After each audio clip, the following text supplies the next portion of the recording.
السلام عليكم ورحمة الله وبركاته.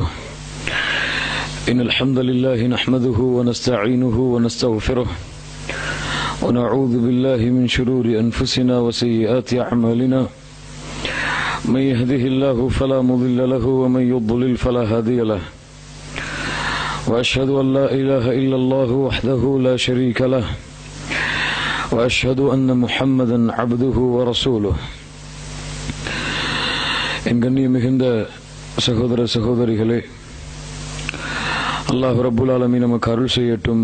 அல்லாஹ் ரப்புல் ஆலமீன் மார்க்க விளக்கங்களையும் ஞானங்களையும் நமக்கு கொடுக்கட்டும். ஒரு முக்கியமான விஷயத்தை உங்களிடையே பகிர்ந்து கொள்வதற்காக அல்லாஹ் ரப்புல் ஆலமீன் எனக்கு இந்த வாய்ப்பை ஏற்படுத்தி கொடுத்திருக்கின்றான். அதாவது, இன்று முஸ்லிம் நாடுகளிலும் சரி, தமிழகத்திலும் சரி, இலங்கையிலும் சரி, முஸ்லிம்களுடைய பள்ளியிலே தொழுகைக்கு பிறகு கூட்டு துஆ என்ற ஒரு அம்சம் எமது முஸ்லிம்கள் மத்தியிலே செயல்பாட்டில் இருக்கிறது. இந்த கூட்டு துஆ விஷயத்தில் மார்க்க நிலைப்பாடு என்னவென்றால், அல்லாஹுடைய தூதர் முஹம்மது ரசூலுல்லாஹ் ஸல்லல்லாஹு அலைஹி வஸல்லம் அவர்கள் சொன்னார்கள், மன் அமில அமலன் ஃபலைஸ அலைஹி அம்ருனா ஃபஹுவ ரத்துன். நாம் வழிகாட்டாத ஒரு செயல், அந்த செயலை யார் கூறினாலும் சரி, அது யாரின் மூலமாக செய்யப்பட்டாலும் சரி, மன் அமில அமலன், யார் ஒரு செயலை செய்கிறார்கள், ஃபலைஸ அலைஹி அம்ருனா, அந்த செயலிலே நம்முடைய கட்டளை இல்லை என்றால் ஃபஹுவ ரத்துன், அது நிராகரிக்கப்படும் என்று அல்லாஹுடைய தூதர் முஹம்மது ரசூலுல்லாஹ் ஸல்லல்லாஹு அலைஹி வஸல்லம் அவர்கள் சொன்னார்கள். கண்ணியம் மிகுந்தவர்களே, அல்லாஹுடைய தூதர் முஹம்மது ரசூலுல்லாஹ் ஸல்லல்லாஹு அலைஹி வஸல்லமுடைய காலத்திலே தொழுகை கடமையானதிலிருந்து அல்லாஹுடைய தூதர் ரசூலுல்லாஹ் ஸல்லல்லாஹு அலைஹி வஸல்லம் அவர்கள் மரணமாகும் வரை அல்லாஹுடைய தூதர் தொழுகைக்கு பிறகு மக்களை ஒன்று கூட்டி அல்லாஹுடைய தூதர் துஆ செய்ய சஹாபாக்கள் எல்லாம் ஆமீன் சொன்னார்கள் என்று ஒரு ஹதீஸ் கூட, சஹீஹான ஹதீஸாக இருந்தாலும் சரி, தஈஃபான ஹதீஸாக இருந்தாலும் சரி, ஒரு ஹதீஸ் கூட ஹதீஸ் கிரந்தங்களில் இடம்பெறவில்லை. மார்க்க அறிஞர்களிடையே தொழுகைக்கு பிறகு, ஃபரதான தொழுகைகளுக்கு பிறகு கையேந்தி அல்லாஹ்விடத்திலே வழக்கமாக துஆ செய்யலாமா தனியாக என்று கூட பல கருத்து வேறுபாடுகள் இருக்கும் நிலையில், ஜமாஅத்தோடு ஒருவர் துஆ செய்ய மற்றொருவர் ஆமீன் கூற வேண்டும் என்ற ஒரு நிபந்தனையோடு கேட்கப்படுகின்ற இந்த கூட்டு துஆ அல்லாஹுடைய தூதர் ஸல்லல்லாஹு அலைஹி வஸல்லமுடைய காலத்திலே இல்லை. எந்த நபித்தோழரும் இப்படிப்பட்ட செயலை தொழுகைக்கு பிறகு செய்தார்கள் என்ற எந்த நபித்தோழர்களுடைய வரலாற்றிலும் இந்த செய்தி பதியப்படவில்லை. ஆனால் பின்னால் வந்த காலத்திலே சில அறிஞர்கள் மக்களுக்கு துஆவை கற்றுக் கொடுப்பதற்காக, மக்கள் இந்த துஆவை விளங்கிக் கொள்ள வேண்டும் என்ற காரணத்திற்காக ஆரம்பிக்கப்பட்ட இந்த செயல் வழக்கமாகி இன்று நிபந்தனை ஆகிவிட்டது. அல்லாஹுடைய தூதர் ஸல்லல்லாஹு அலைஹி வஸல்லம் அவர்கள் சில தொழுகையிலே இந்த அமைப்பை அல்லாஹுடைய தூதர் வைத்திருந்தார்கள். குறிப்பாக குனூத்துடைய தொழுகையில் அல்லாஹுடைய தூதர் ஸல்லல்லாஹு அலைஹி வஸல்லம் துஆ செய்வார்கள், ஆமீன் சொல்லுவார்கள் சஹாபாக்கள். மலை தொழுகையில் இது போன்ற நிலைப்பாட்டை வைத்திருந்தார்கள். ஆனால் ஃபர்தான தொழுகைகளுக்கு பிறகு அல்லாஹ்வுடைய தூதர் ஸல்லல்லாஹு அலைஹி வஸல்லம் இப்படி செய்தார்களா என்றால் அதற்கு மார்க்கத்திலே அறவே ஆதாரம் கிடையாது. ஆனால் துஆதானே, இதை கேட்டால் என்ன தவறு என்று கேட்டால் மார்க்கத்தில் ஒரு நிபந்தனை இருக்கிறது, அல் மஅரூஃபு கல் மஷ்ரூத்.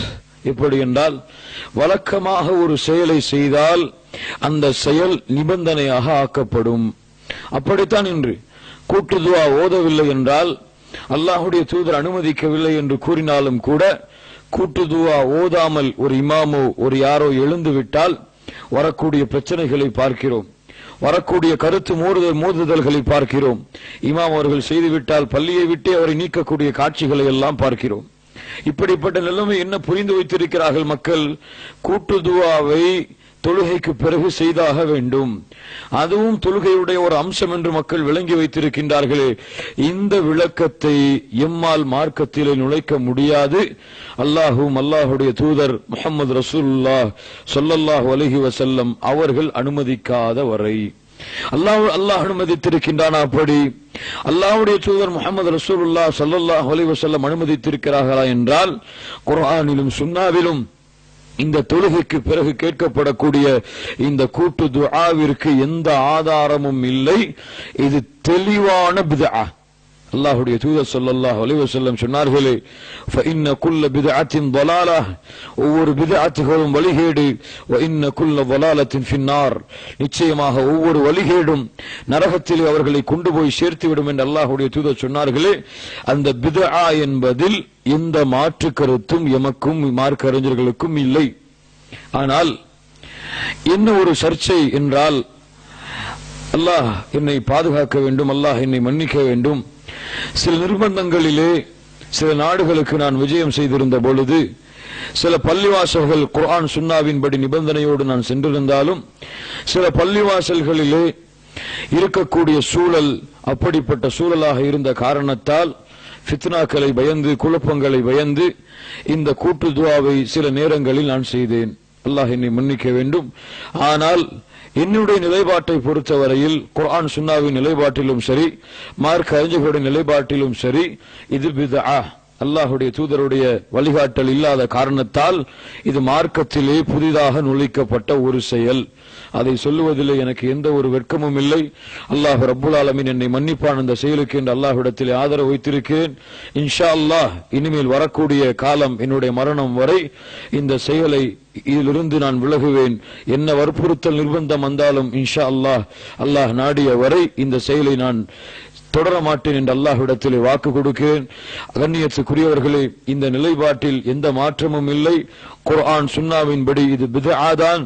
குர்ஆன் சுன்னாவின்படி தொழுகைக்கு பிறகு இந்த துஆவை நாம் செய்தால் இது அல்லாஹ்வுடைய மார்க்கத்திலே அல்லாஹ்வுடைய தூதர் முஹம்மது ரசூலுல்லாஹ் ஸல்லல்லாஹு அலைஹி வஸல்லம் உடைய வழிகாட்டலிலே இது புதிதாக நுழைக்கப்பட்ட ஒரு செயல். அல்லாஹ்விற்கும் அல்லாஹ்வுடைய தூதருக்கும் நாமே மார்க்கத்தை புதிதாக இப்படியெல்லாம் ஒரு வழிமுறை இருக்கிறது என்று கற்றுக் கொடுத்ததை போல ஆகிவிடும். அல்லாஹ் ரப்புல் ஆலமீன் நம்மை பாதுகாக்க வேண்டும்.